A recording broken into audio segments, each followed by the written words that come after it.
ఎందుకంటే పవన్ కళ్యాణ్ గారిని ఏదో ఒకరోజు ప్యాకేజ్ ఇస్తారన్నందుకు ఏమన్నాడు, నా కొడకల్లారా.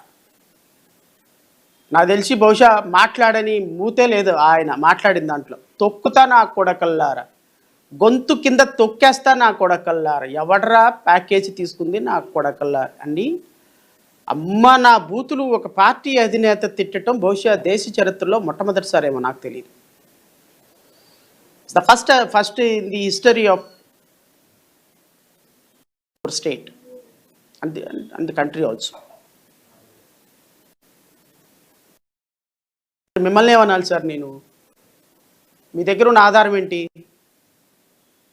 వైసీపీ దగ్గర నుంచి నేను డబ్బులు తీసుకున్నానని మీ దగ్గర ఉన్న ఆధారం ఏంటి? ప్యాకేజ్ తీసుకుంటున్నానని మీ దగ్గర ఉన్న ఆధారం ఏంటి? ఏ ఆధారంతో మీరు మాట్లాడుతున్నారు? ఏ ఆధారంతో ఈరోజు మీరు ఆ విధమైనటువంటి నా మీద అధికారికమైనటువంటి కామెంట్లు ట్రోలింగ్ చేస్తున్నారు? నేను కూడా తిట్టొచ్చా ఇలాగనే మిమ్మల్ని? ఈ విధంగా బూతులు తిట్టొచ్చా? మెడ కింద కాలేసి తొక్కొచ్చా? ఈ విధంగానే చెప్పులు చూపించొచ్చా? షూ చూపించొచ్చా?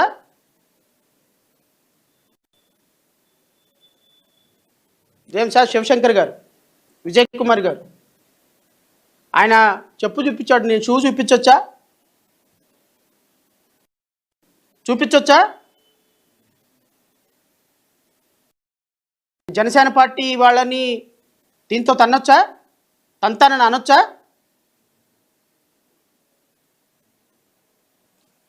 ఏదన్నా కామెంట్లు పాస్ చేసేటప్పుడు విఘ్నత ఉండాలి. మనం మాట్లాడితే చేస్తే సంసారం, ఇంకొకటి చేస్తే వ్యభిచారం అంటే ఎట్లా?